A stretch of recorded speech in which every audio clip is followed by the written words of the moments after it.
Imperio Paints presents Lal Mohar. Title sponsor Imperio Paints. बनाउँछ जिन्दगी रङ्गीन.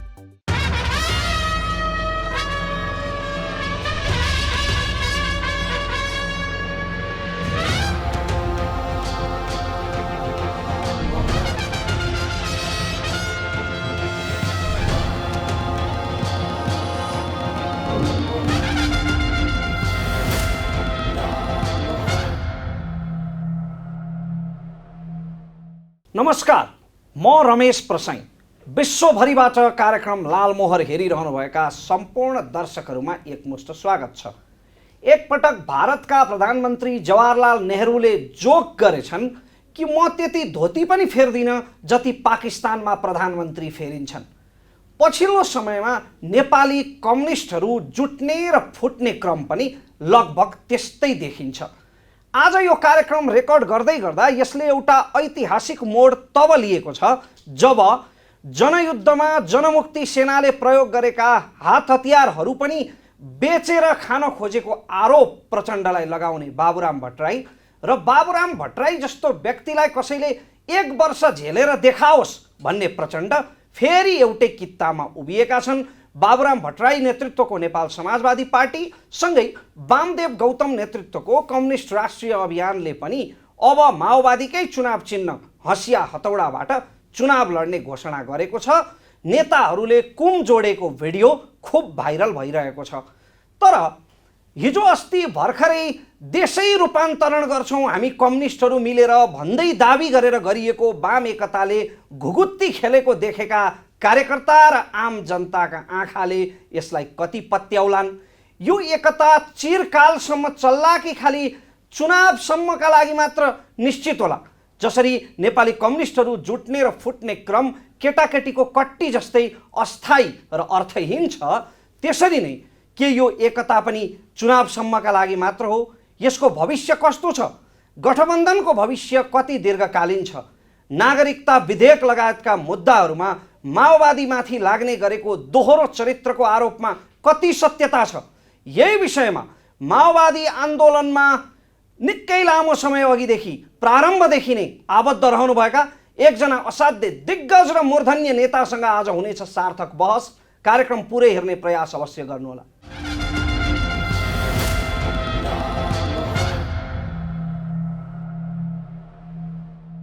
आदरणीय दर्शकवृन्द, फेरि पनि स्वागत छ कार्यक्रम लाल मोहरमा.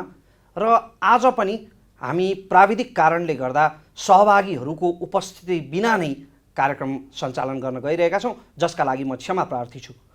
आज अतिथिको रूपमा हामीसँग नेकपा माओवादी केन्द्रका नेता प्रमुख सचेतक देव गुरुङ हुनुहुन्छ. उहाँलाई स्वागत गरौँ. देव सर, यहाँलाई स्वागत छ. धन्यवाद. र हामीले आजको संवाद प्रारम्भ गर्नुभन्दा अघि यो जुन समसामयिक राजनीतिक परिस्थिति अहिले देखिँदैछ, यो घटनाक्रमको विषयमा हाम्रो टिमले तयार गरेको यो रिपोर्ट अबको क्रममा प्रस्तुत गर्दैछौँ. आसन्न आम निर्वाचन, सत्तारूढ गठबन्धनमा माओवादीको सकस, दाहाल र भट्टराईको पुनर्मिलनले पार्टीलाई पुरानै लयमा फर्काउने आशा. 2074 सालको निर्वाचनमा एमालेसँग गठबन्धन गरेर तेस्रो शक्ति बनेको माओवादी केन्द्र 5 वर्षदेखि लगातार सत्तामै छ. 5 वर्ष लामो समय सत्तामै रहे पनि उल्लेख्य काम गर्न भने सकेको छैन. पछिल्लो बजेट सम्बन्धी प्रकरणले त अर्थमन्त्री जनार्दन शर्मासँगै माओवादी केन्द्र र सत्तारूढ गठबन्धन नै निकै आलोचित बने. अनेक आरोपका बीच संगठनको अवस्था पनि त्यति सबल नभएको माओवादीलाई गठबन्धनकै भरोसा छ. तर काङ्ग्रेस र एमाले मध्ये माओवादी जता ढल्क्यो उसैले बहुमत ल्याउने सम्भावना भएकै कारण उसको बार्गेनिङ पावर भने राम्रै छ. नेपाली काङ्ग्रेस पनि माओवादीलाई गठबन्धनमा राखेर फेरि प्रधानमन्त्रीको लोभ देखाउँदै पुष्पकमल दाहाल प्रचण्डलाई निर्वाचनको माध्यमबाट साइजमा ल्याउने रणनीतिमा देखिएको विश्लेषण राजनीतिक वृत्तमा हुन थालेको छ. यसको झलक स्थानीय निर्वाचनमा देखिइ पनि सकेको छ. स्थानीय निर्वाचनमा जस्तै गठबन्धनमा अन्य दललाई साइजमा राखेर नेपाली काङ्ग्रेस आफू ठूलै अन्तरले प्रमुख पार्टी बन्ने रणनीतिमा छ. त्यसो भएमा गठबन्धनका दलहरू विशेष गरेर माओवादीलाई सरकार निर्माणमा निर्णायक बन्न नदिने गृह कार्यमा नेपाली काङ्ग्रेस लागेको छ. विचार र सिद्धान्तले नभई आफ्नो दलगत स्वार्थले बनेको गठबन्धन दीर्घकालीन होला भन्ने कुरामा गठबन्धनकै दलका नेताहरू विश्वस्त छैनन्। यस्तो अवस्थामा माओवादी पनि विपक्षी दलको प्रस्ताव देखाएर सकभर गठबन्धनमा धेरै सिट बार्गेनिङ गर्ने दाउमा छ। सँगै पार्टीको गुमेको साख जोगाउन एमाले इतरका कम्युनिस्ट पार्टीलाई एकीकृत गरेर समानुपातिकतर्फ पार्टीलाई बलियो बनाउने रणनीतिमा देखिन्छ। यसको नतिजाको रूपमा लिन सकिन्छ बाबुराम भट्टराईले माओवादीसँग एउटै चुनाव चिन्हमा चुनाव लड्ने घोषणा। आफूले माओवादी छाडेपछि सबैजसो राजनीतिक कदममा असफल भएका बाबुरामलाई पनि आफ्नो र आफू निकटका नेताहरूको राजनीतिलाई अलिकति बल मिल्ने र विगतको दशकमा लगातार फुटले छिन्न भिन्न भएको माओवादी केन्द्रको संगठनमा पनि सकारात्मक सन्देश जाने भएकाले यो दुवैको लागि विन विन अवस्था देखिन्छ। बाबुराम सँगै आएका महेन्द्र राय यादव र आउन सक्ने राजकिशोर यादव लगायतका नेताहरूका कारण तराईमा माओवादीलाई केही सहयोग पुग्ने आशा उनीहरूमा पलाएको देखिन्छ।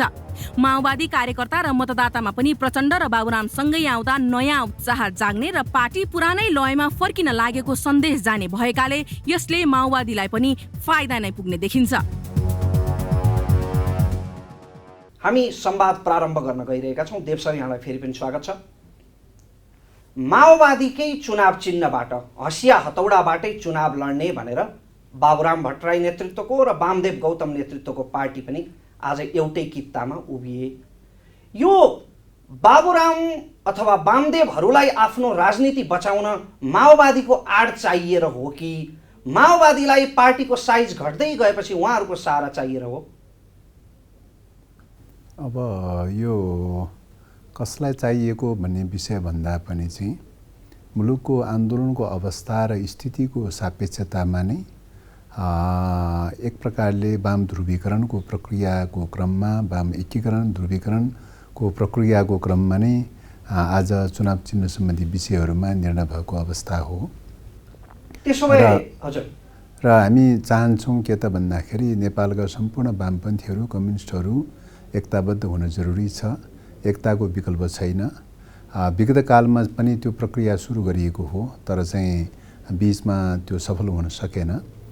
सफल हुन नसके तापनि त्यसबाट फेरि शिक्षा लिँदै फेरि पनि सम्पूर्ण कम्युनिस्टहरू सम्पूर्ण वामपन्थीहरूको बीचमा एकताबद्ध हुनुपर्छ भन्ने प्रक्रियाको क्रममा छौँ, अभियानको क्रममा छौँ। यही अभियानको क्रममा विभिन्न घटकहरूसँग एकता हुने, समायोजन हुने, कतिपय प्रवेश हुने, यो विभिन्न प्रक्रियाहरूको क्रममा आज दुईटा घटक, खासरी बाबुरामजीले नेतृत्व गरेको घटक चाहिँ मतलब चुनाव चिन्ह लिएर समानुपातिकतर्फ पनि प्रत्यक्षतर्फको पनि निर्वाचन चिन्ह लिएर नै अगाडि बढ्ने भन्ने कुरा भएको छ। वामदेवजीले नेतृत्व गरेको पार्टीको सन्दर्भमा उहाँहरूले पार्टीभन्दा पनि एउटा अभियान भनेर भन्नुभएको छ। उहाँको सन्दर्भमा प्रत्यक्षतर्फ चाहिँ तपाईँको चुनाव चिन्ह लिने कुरा मात्रै गर्नुभएको छ। समानुपातिकतर्फ चाहिँ सायद पार्टी खुलेर समानुपातिक मत थाप्ने खालको त देखिँदैन, बुझिँदैन अहिलेसम्म चाहिँ। अरू त बाँकी त उहाँहरूले निर्णय गर्नुहोला भन्ने लाग्छ।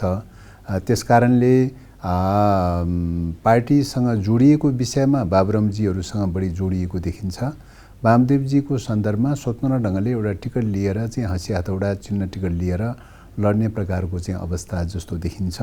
त्यसो भएको हुनाले यो चुनाव चिन्ह लिएर जाने प्रक्रिया एकता प्रक्रियाकै एउटा कडी भएको हुनाले चाहिँ हामीले यसलाई चाहिँ सम्मानका साथ स्वागत गर्दै यो चिन्ह लिएर अगाडि बढ्ने प्रक्रियालाई चाहिँ पार्टीले कदर गरेको कुरा हो। मलाई लाग्छ सर बाबुराम भट्टराईले त अब म कम्युनिस्ट रहिन, नेपालको माटोलाई कम्युनिजम सुहाउँदैन भन्ने किसिमको अभिव्यक्ति दिँदै आउनु भएको थियो। अब उहाँ कम्युनिजमतिर ढल्किन थाल्नु भएको हो कि तपाईहरूले चाहिँ उहाँको सिद्धान्त स्वीकार गर्न थालेको हो यो माटोलाई कम्युनिजम सुहाउँदैन भन्ने? अब यो चाहिँ उहाँले निश्चय पनि विगत कालमा कम्युनिस्ट पार्टी परित्याग गर्नुभएको हो, कम्युनिस्ट विचार सिद्धान्त परित्याग गर्नुभएको हो। अबको सन्दर्भमा उहाँले कम्युनिस्ट पार्टी स्वीकार गर्ने, मार्क्सवाद लेनिनवादलाई मार्गनिर्देशक सिद्धान्तको रूपमा स्वीकार गर्ने र त्यही रूपले कम्युनिस्ट आन्दोलनकै रूपमा चाहिँ नेकपाकै रूपमा अगाडि बढ्न तत्पर रहेको अवस्थामा मान्छेहरूका विचारहरूमा अदलाबदली हुनै सक्दैन भनेर भन्न मिल्दैन, फेरबदल हुनै सक्दैन भनेर भन्न मिल्दैन। त्यस कारणले गर्दाखेरि विगत कालमा उहाँले कम्युनिस्ट आन्दोलनबाट अलग रहने सोच बनाउनु भएको भए तापनि अबको समयमा फेरि पनि कम्युनिस्ट आन्दोलनमै जोडेर जाने खालको प्रतिबद्धता देखिएको हुनाले त्यो अवस्थामा विचारमा अदलाबदली हुन सक्ने कुरालाई त हामीले अन्यथा मान्न मिल्दैन। त्यसलाई चाहिँ हामीले स्वागतकै रूपमा लिनुपर्छ, कम्युनिस्ट आन्दोलनलाई स्वीकार गरेको सन्दर्भमा स्वागतकै रूपमा लिनुपर्छ भन्ने लाग्छ। माओवादी आन्दोलनभित्रै कैयौँ विचलनहरू आए, नेपाली कम्युनिस्ट आन्दोलनका विचलनको त वर्णन गरी साध्य छैन। तपाईँका अध्यक्ष प्रचण्डले भर्खरै भन्नुभयो अन्डर ठक्कर खाएपछि मात्रै बुद्धि पलाउँदो रहेछ भनेर। कहाँनिर बुद्धि पलाएको छ अहिले, खास गरी माओवादीहरूको अथवा नेपाली कम्युनिस्टहरूको? होइन, यो विषयमा अब व्यक्तिका तपाईँको नेताहरूका आफ्ना आफ्ना अनुभूतिहरू हुनसक्छ। पार्टी अध्यक्षको अनुभूति त आधिकारिक होला नि त। अनुभूतिहरू हुनसक्छ। अब कुन प्रसङ्ग कुन सन्दर्भको अनुभूति हो भन्ने कुराहरू छलफल अन्तर्क्रियाको क्रममा प्रश्निँदै जाने विषय हो। अहिले हामीले सोच्ने विषय के मात्रै हो त भन्दाखेरि ग्राउन्ड रियालिटीमा हेर्ने कुरा हो। रियालिटीमा हेर्दाखेरि के छ भन्दाखेरि कम्युनिस्ट आन्दोलनको स्थिति भनेको विभाजित र विखण्डित अवस्थामा छ। त्यसकारणले विखण्डित र विभाजित अवस्थालाई कसरी युनिफाइड गर्ने भन्ने प्रश्न नै मेजर प्रश्न हो। त्यसो भएको हुनाले के गर्दाखेरि युनिफाइड गर्न सकिन्छ भनेर पहल गर्ने कुरा हो। त्यसका लागि युनिफाइड गर्नका लागि हामी कहाँ कहाँ चुक्यौँ भनेर आत्मसमीक्षा त गर्नु पर्ला नि। त्यही त हिजोको साख छ त माओवादीको ग्राउन्ड त्यही त आत्मसमीक्षा गर्ने भनेकै के हो त भने किन विभाजित भयो, के कारणले विभाजित भयो, त्यसको चाहिँ आत्मसमीक्षा गर्दै फेरि पनि एकीकरणको लागि पहल गर्ने कुरा हो। म चुनावतिरै फर्किन चाहेँ।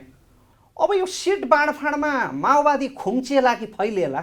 अबको निर्वाचनमा 165 अब समानुपातिक त अब पार्टीहरूले जति भोट आउँछ त्यो आधारमा हुने कुरा भयो।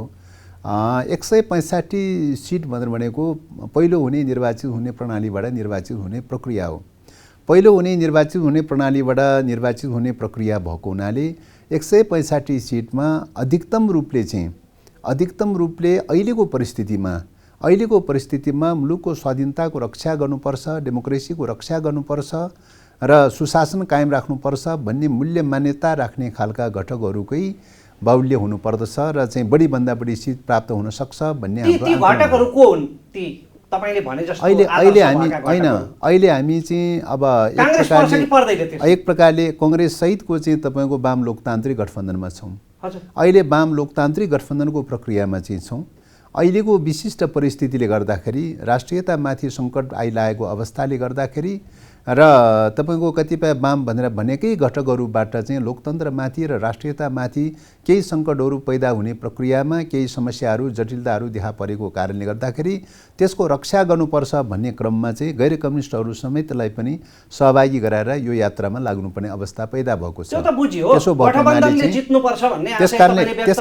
त्यसकारणले गर्दाखेरि गठबन्धनको प्रश्न भनेको विचारको पनि प्रश्न हो। विचार भनेको अहिलेको सन्दर्भमा स्वाधीनताको रक्षा गर्ने र डेमोक्रेसीको रक्षा गर्नुपर्छ भन्ने प्रबल यो विचारले नेतृत्व गर्नुपर्दछ र यो विचारले मेजोरिटी प्राप्त गर्न सक्नुपर्दछ र मात्रै मुलुकको चाहिँ राष्ट्रिय स्वाधीनताको रक्षा गर्ने प्रश्नमा र डेमोक्रेसीको रक्षा गर्ने प्रश्नमा एक हदसम्म सकारात्मक भूमिका निर्वाह गर्न सक्छ भन्ने लाग्छ।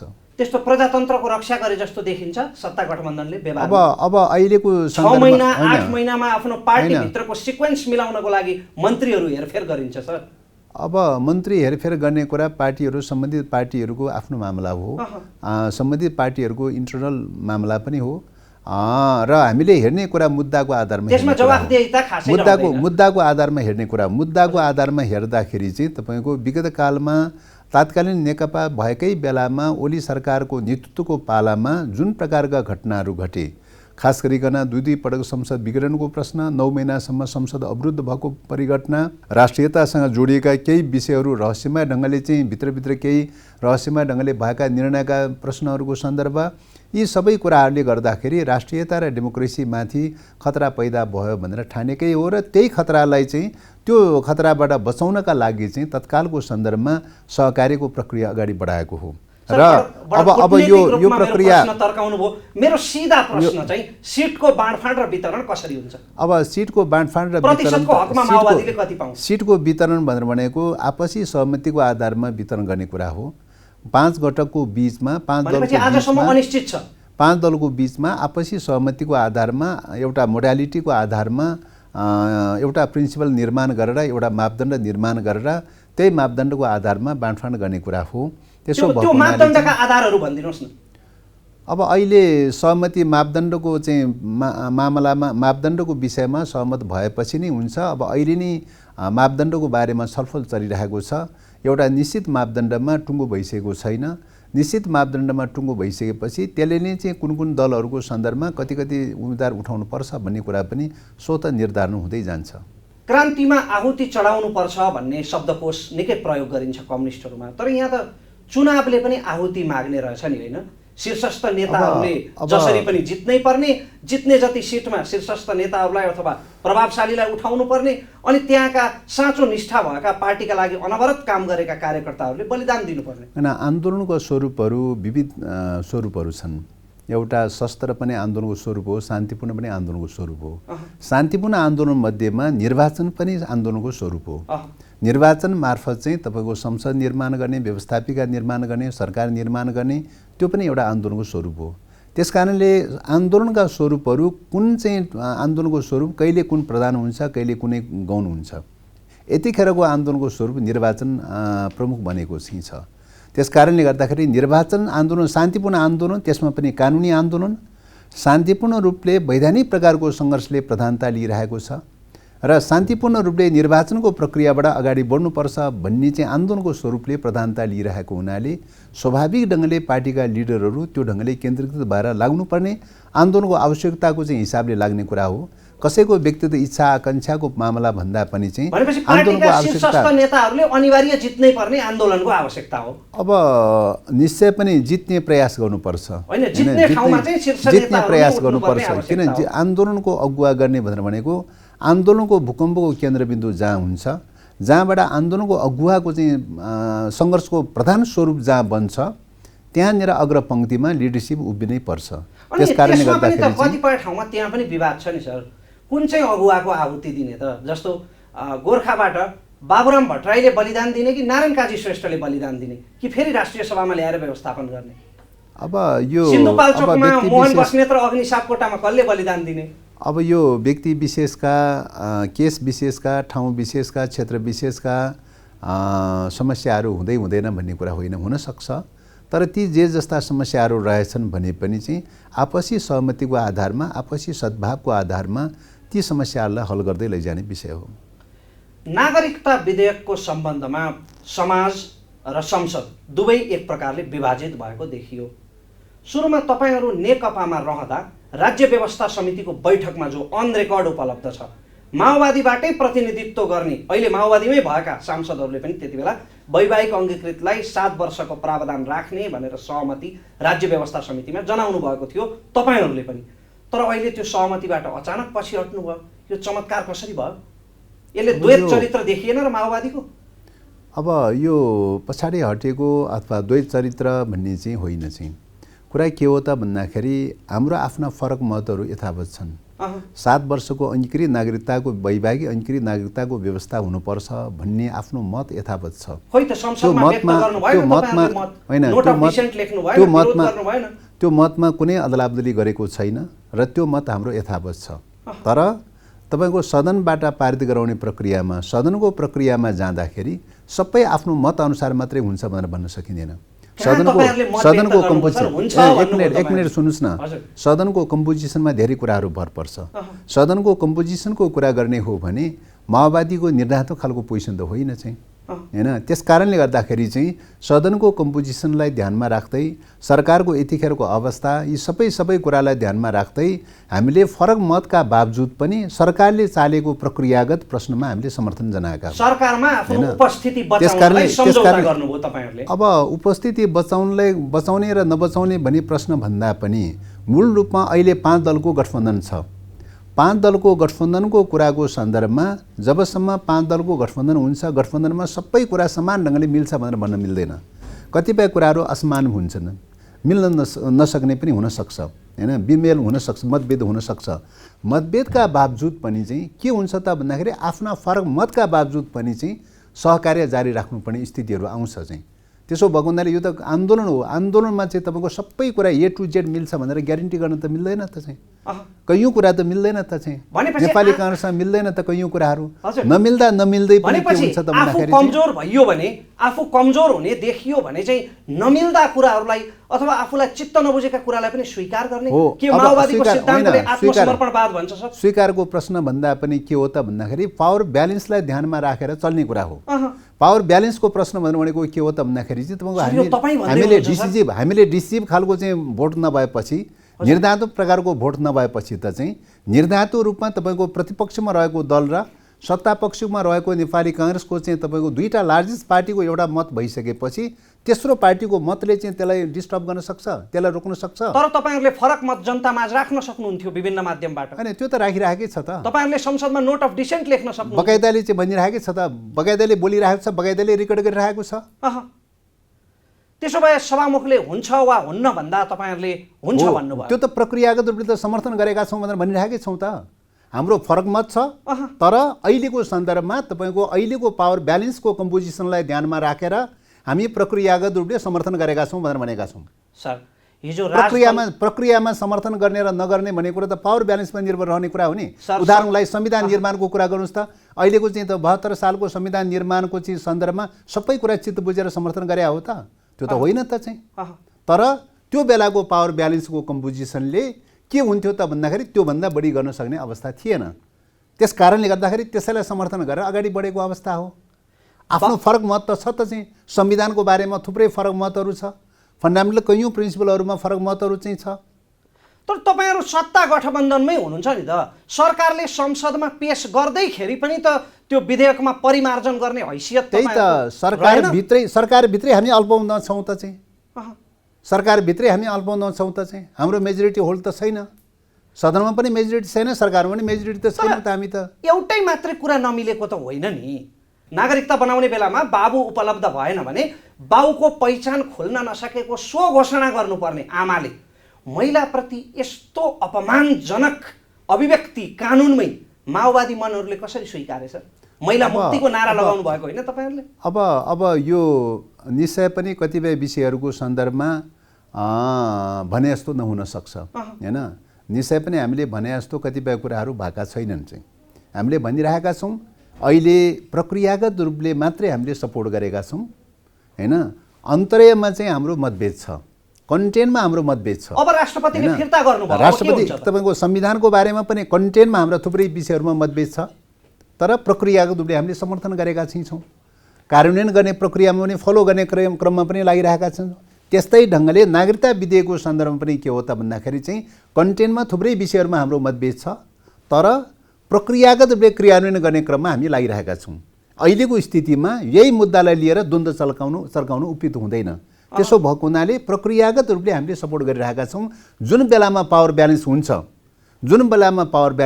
त्यो पावर ब्यालेन्स भएको बेलामा कतिपय विधेयकहरू संशोधन हुन सक्छ।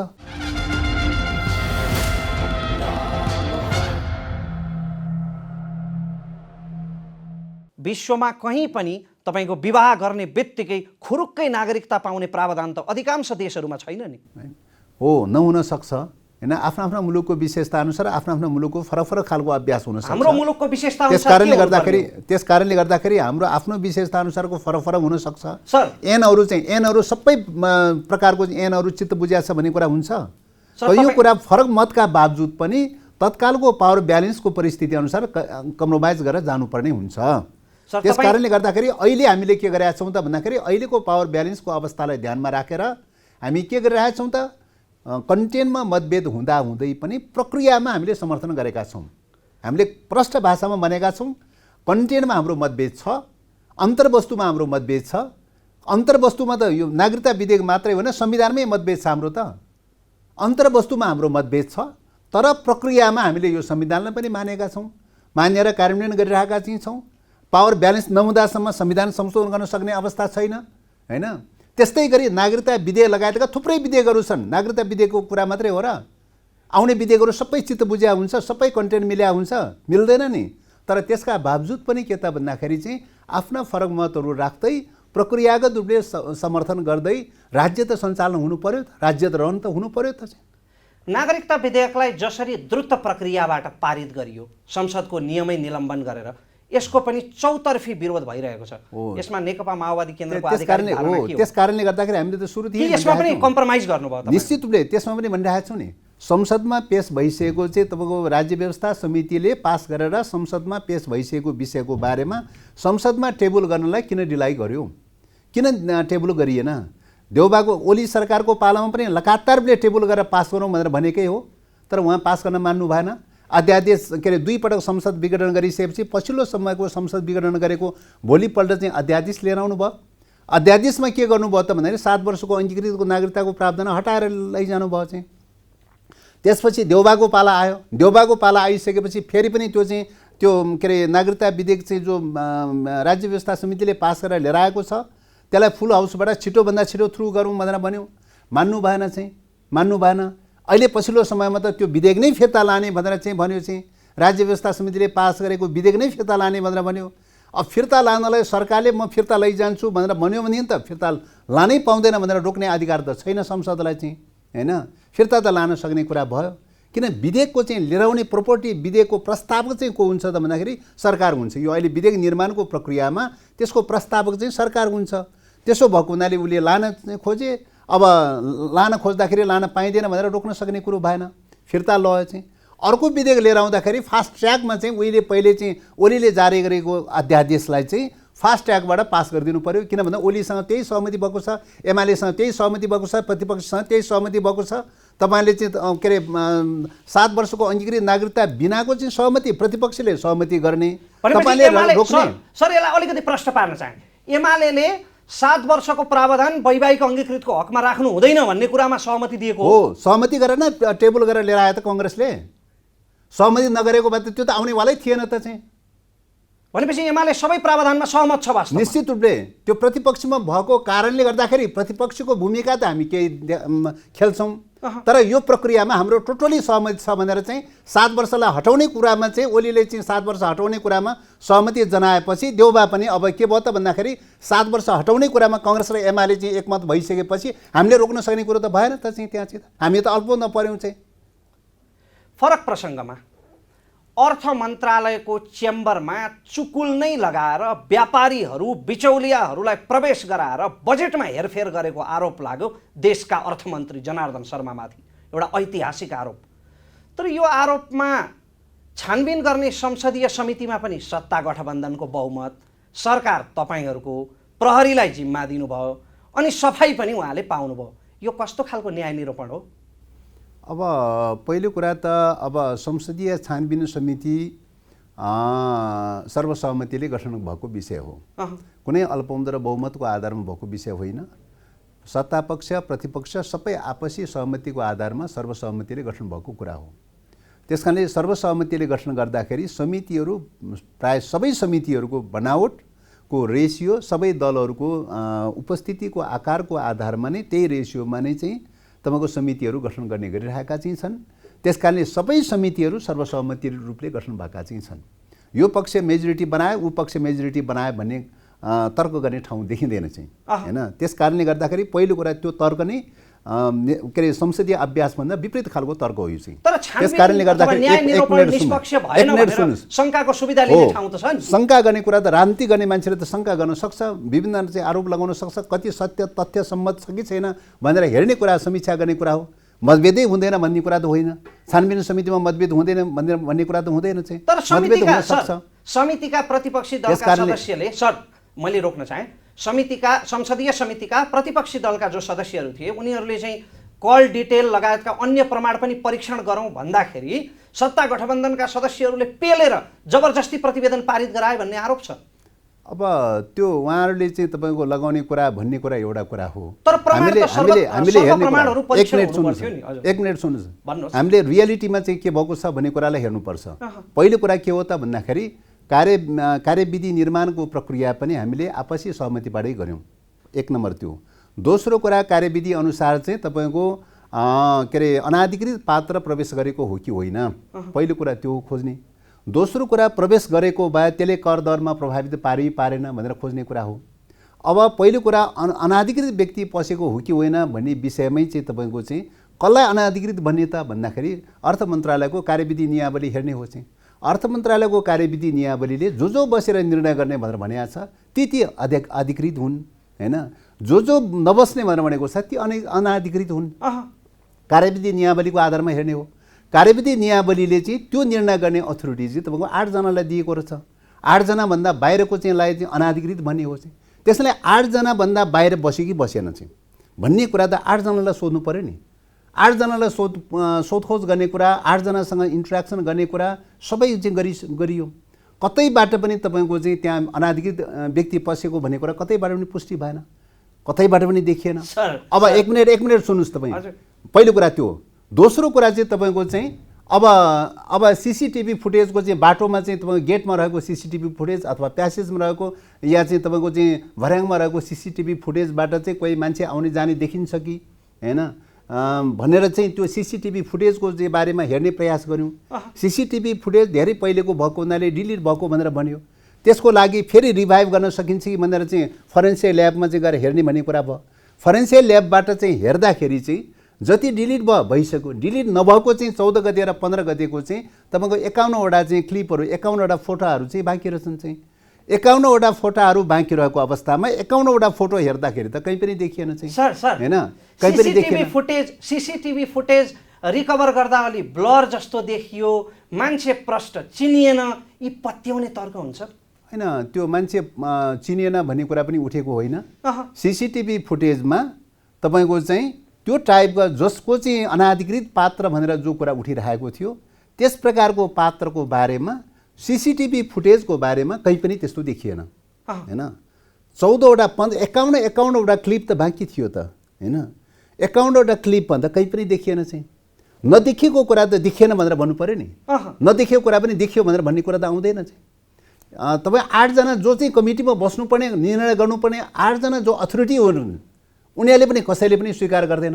अनाधिकृत व्यक्ति पसेको भन्ने कुरा कसैबाट पनि एक्सेप्ट भएन, कसैबाट पनि देखिएन हैन। अब तपाईँको सीसीटीभी फुटेजबाट पनि कतैबाट पनि देखिएन भनेपछि त त्यो परिघटनाले के देखाउँछ भने कतै पनि देखिएन। एउटा पोइन्ट थियो। अब दोस्रो कुरा चाहिँ तपाईँको लास्ट दिन जब चाहिँ म्याद पुग्ने दिन चाहिँ अघिल्लो दिन चाहिँ उहाँले के भन्नुभयो भन्दाखेरि कल डिटेल लिनु पर्यो भनेर भन्नुपर्छ। जो अभियुक्त जसलाई चाहिँ शङ्काको घेराभित्र राखिएको चाहिँ पात्रहरू चाहिँ छन् हैन। अब 8 जना बसेर निर्णय गर्नुपर्ने जो पात्रहरू छन् हैन, उनीहरूको चाहिँ तपाईँ कल डिटेलको कुरा आयो। अब कल डिटेलको सन्दर्भमा के हो त भन्दाखेरि चाहिँ नेपालको संविधानले के भनेको छ त भन्दाखेरि चाहिँ कल डिटेल प्राइभेट सेक्युरिटीको रूपमा लिएको छ, गोपनीयताको हकको रूपमा लिएको छ नेपालको संविधानले। 1 नम्बर त्यो। दोस्रो कुरा त्यो नेपालको एक मिनट सुन्नुहोस् है। दोस्रो कुरा तपाईँ संविधानको चाहिँ तपाईँ मौलिक हक र अधिकारको चाहिँ प्रावधानमा चाहिँ तपाईँको व्यक्तिको गोपनीयताबारे ग्यारेन्टी गरेको छ कि छैन? अवश्य पढेको छु, अवश्य ग्यारेन्टी गरेको छ हो। 1 नम्बर त्यो पक्नुस् है। 1 नम्बर त्यो।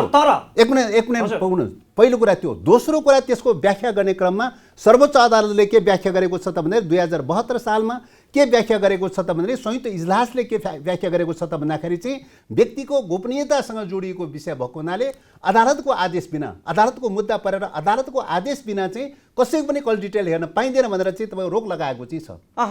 दोस्रो कुरा त्यो। तेस्रो कुरा चाहिँ तपाईँको कल डिटेल हेर्ने राइट कसलाई मात्रै छ त भन्दाखेरि चाहिँ न्यायिक समितिहरूलाई मात्रै छ। न्यायिक छानबिन गर्ने समितिहरूलाई मात्रै छ। न्यायिक छानबिन समिति भनेको के हो त? या त अदालतलाई छ या अदालतको आदेशमा गर्छ, प्रहरी प्रशासनले महान्यायाधिवक्ता कार्यालयको उसमा गर्छ। यो अर्को कुरा के छ भने 2026 सालमा चाहिँ तपाईँको एउटा जाँचबुझ समिति भन्ने जाँचबुझ सम्बन्धी एउटा ऐन छ। त्यो जाँचबुझ सम्बन्धी ऐन अनुसार बनेका चाहिँ जो प्रधान के अरे पूर्व न्यायाधीशहरू, प्रहरी अधिकृतहरू या कर्मचारीहरू या विज्ञहरू राखेर बनाएको चाहिँ जो चाहिँ जाँचबुझ समिति हो, सरकारले बनाउने जो जाँचबुझ समिति हो, त्यो जाँचबुझ समितिलाई के क्षेत्राधिकार दिएको छ त भन्दाखेरि चाहिँ अदालतले प्रयोग गर्न पाउने प्रकारका अनुसन्धानका सबै टुल्सहरू चाहिँ त्यो जाँचबुझ समितिले प्रयोग गर्न पाउँछ। हो, यहाँनिर मैले तपाईँलाई मैले रोक्न चाहे क्षमा गर्नुहोला। यदि तपाईँहरूलाई जनार्दन शर्मा निर्दोष भएको कुरामा त्यति नै विश्वास थियो भने राजनैतिक दलका सांसदहरू मिश्रित समितिको ठाउँमा त न्यायिक समिति, निष्पक्ष न्यायिक समिति गठन भएको भए त्यसले अझ निष्पक्ष छानबिन गर्न सक्थ्यो होला, विश्वसनीय छानबिन गर्न सक्थ्यो होला। न्यायिक समिति चाहिँ तपाईँको के हो त भन्दाखेरि चाहिँ त्यो न्यायिक समिति सरकारले मात्रै गठन गर्ने व्यवस्था छ। संसदले गठन सरकारमा त तपाईहरु नै त हुनुहुन्छ नि। संसदले गठन गर्ने व्यवस्था त छैन। सरकारले गठन गर्ने भनेर न्यायिक समितिको माग त छैन त चाहिँ। माग त संसदले बनाउने भनेर भनेको छ। संसदले बनाउने भनेर भनेको संसदको संसदीय समिति हो। संसदीय समितिलाई अदालतले प्रयोग गर्ने अधिकार कहीँ पनि दिएको छैन। अदालतले प्रयोग गर्ने अधिकार कहीँ दिएको छ संसदीय समितिलाई? कहीँ देखाउन सक्नुहुन्छ? अनि हुँदै नभएको अधिकार प्रयोग गर्न पाइन्छ? पावर सेपरेसनको थ्योरी अनुसार चाहिँ त संविधानको बारेमा, कानुनको बारेमा, नियमको बारेमा, सरकार गठन विघटन लगायतका विषयहरूको बारेमा संसदलाई सार्वभौम अधिकार छ। तर न्यायिक सम्पादन गर्ने कुरा, अनुसन्धान गर्ने कुरा लगायतका चाहिँ विषयहरूमा त अदालतलाई सार्वभौम अधिकार छ नि। अदालतको सार्वभौम अधिकारलाई व्यवस्थापिकाले खोज्न त पाउँदैन त चाहिँ। कार्यपालिकाको अधिकारलाई चाहिँ व्यवस्थापिकाले खोज्न त पाउँदैन त चाहिँ। सर, नेपालमा यो शक्ति पृथकीकरणको सिद्धान्त कति लागू भएको छ भन्ने विषयमा छुट्टै बहस गर्न सकिन्छ। त्यो त संविधानले व्यवस्था गरेको कुरा त फलो गर्नु पर्यो नि। जसले संविधान मान्दैन, संविधान नमान्नेहरूले के भन्छ त न्यायालयले प्रयोग गरेको कुरा के अरे व्यवस्थापिकाले प्रयोग गर्नु पर्यो भन्ने कुरा आउँछ हैन। कार्यपालिकाले प्रयोग गरेको कुरा चाहिँ तपाईँको न्यायपालिकाले प्रयोग गर्नु पर्यो भन्ने कुरा आउन सक्छ। जसले जो यो संविधानको चाहिँ मर्मलाई पक्रदैन, संविधानको मर्मलाई नपक्रनेहरूले के भन्छ त भन्दाखेरि चाहिँ अदालतले प्रयोग गरेको अधिकार संसदले प्रयोग गर्नुपर्छ भनेर भन्छ। त्यो कहीँ मिल्छ?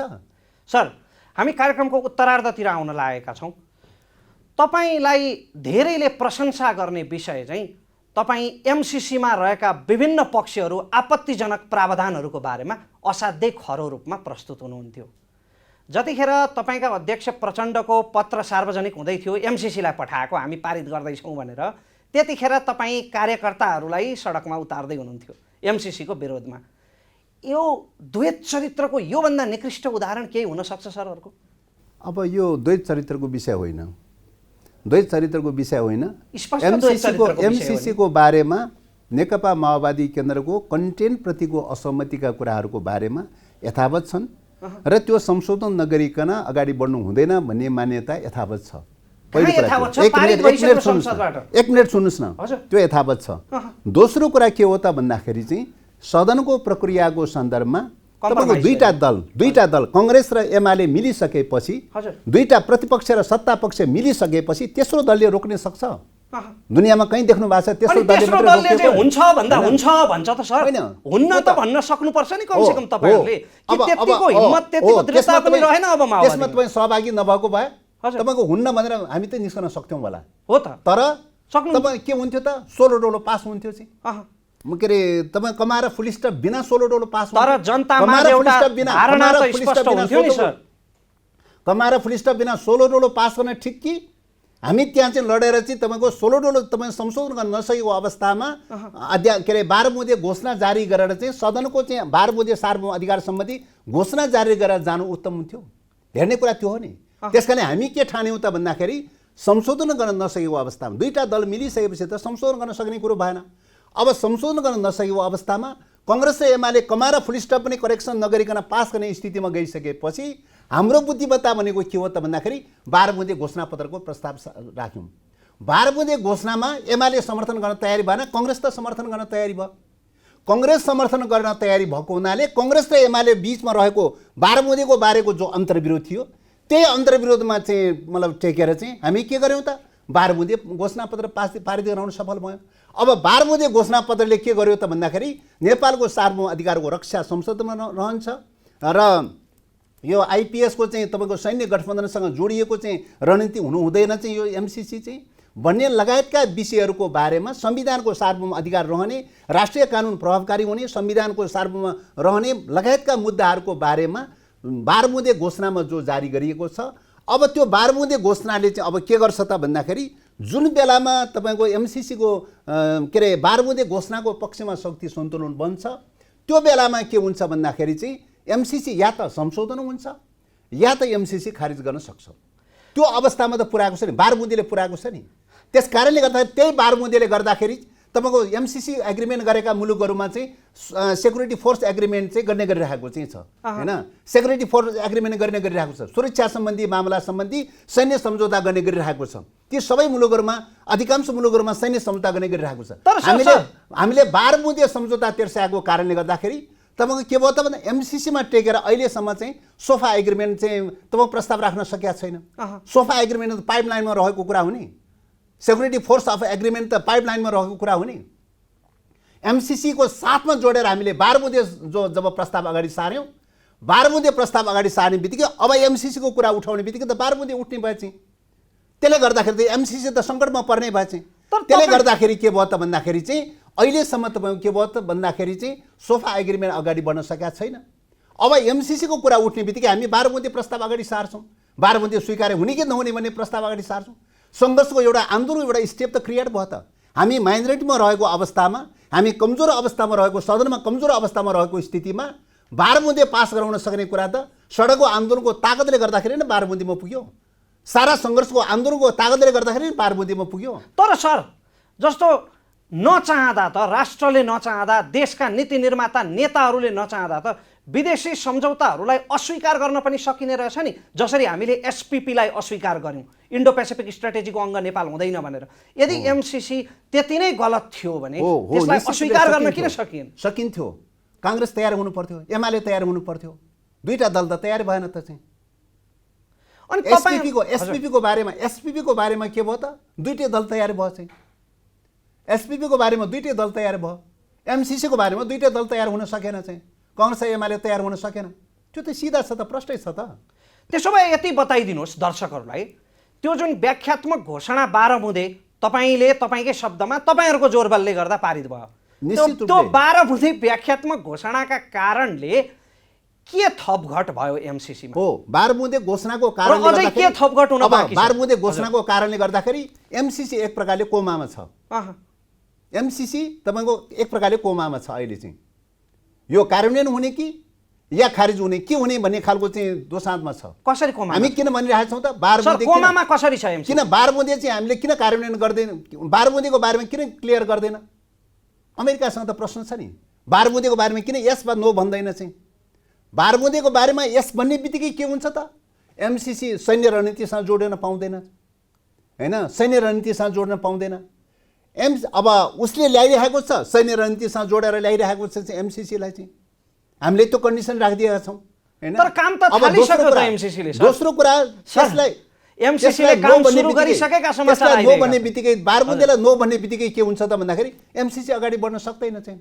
कि त संशोधन गर कि त अगाडि बढ्न सक्दैन। सर, तपाईँले एमसिसीले कर्मचारीका भ्याकेन्सी एनाउन्स गरेका समाचार पढ्नु भएको छैन? हैन, त्यो हो निश्चित रूपले काम त थालिसक्यो एमसिसीले। कहाँ कोमामा छ एमसिसी? सरकारले कतिपय कार्यान्वयनमा गइरहेको छ, कार्यान्वयन गरिरहेको छ। तर तपाईँको पावर ब्यालेन्स हुने बित्तिकै चाहिँ तपाईँ के हुन्छ त भन्दाखेरि 12 बुँदे त जीवित छ त चाहिँ।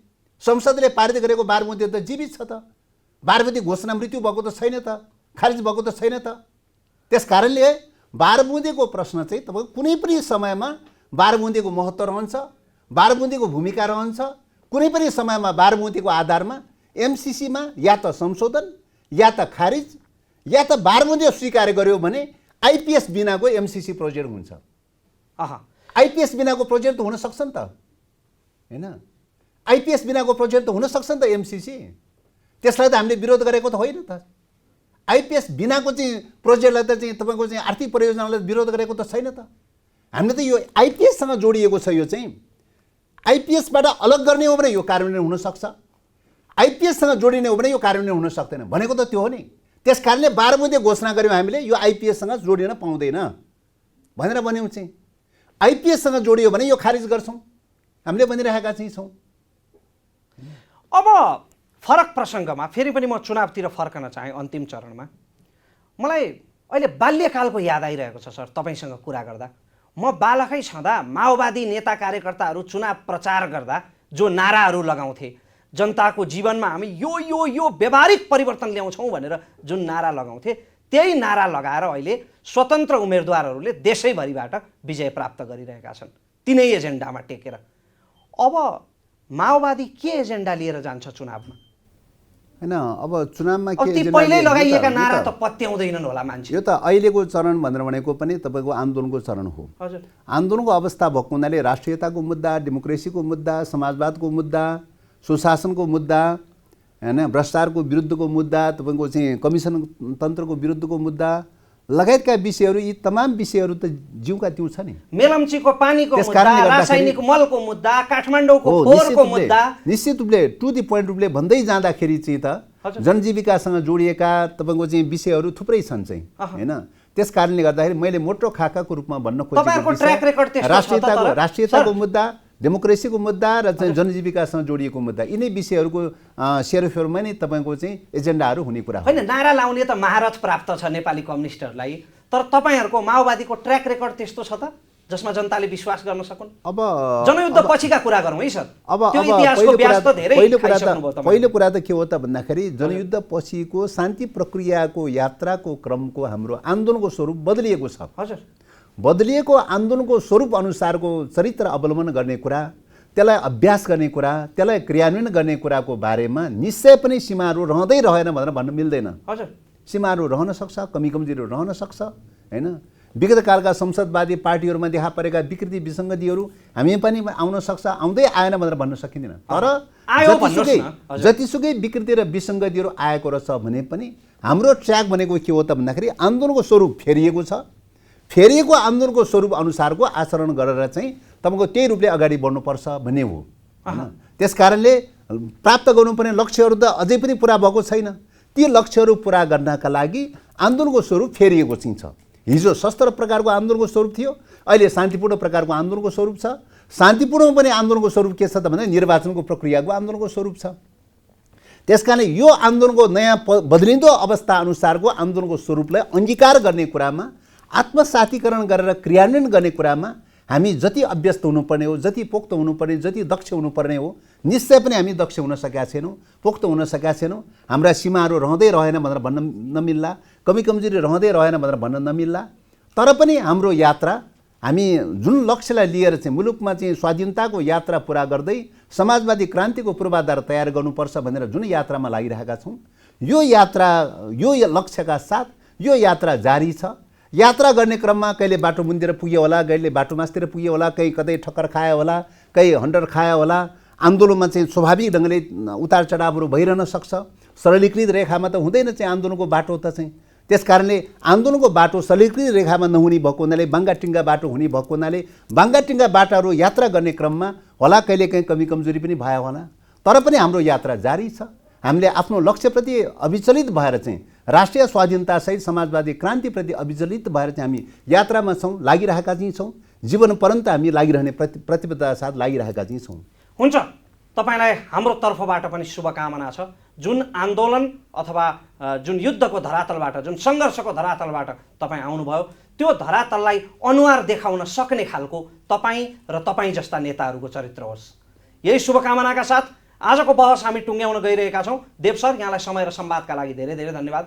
धन्यवाद। आदरणीय दर्शकवृन्द, आशा छ तपाईँलाई आजको समसामयिक राजनीतिक बहस सार्थक लाग्यो होला, उपयोगी लाग्यो होला भन्दै अर्को साता अन्य अतिथि र अन्य विषयवस्तुका साथ उपस्थित हुने बाचासँगै रमेश प्रसाई सम्पूर्ण टिमका साथ लालमोहरको यो श्रृङ्खलाबाट आज्ञा चाहन्छ।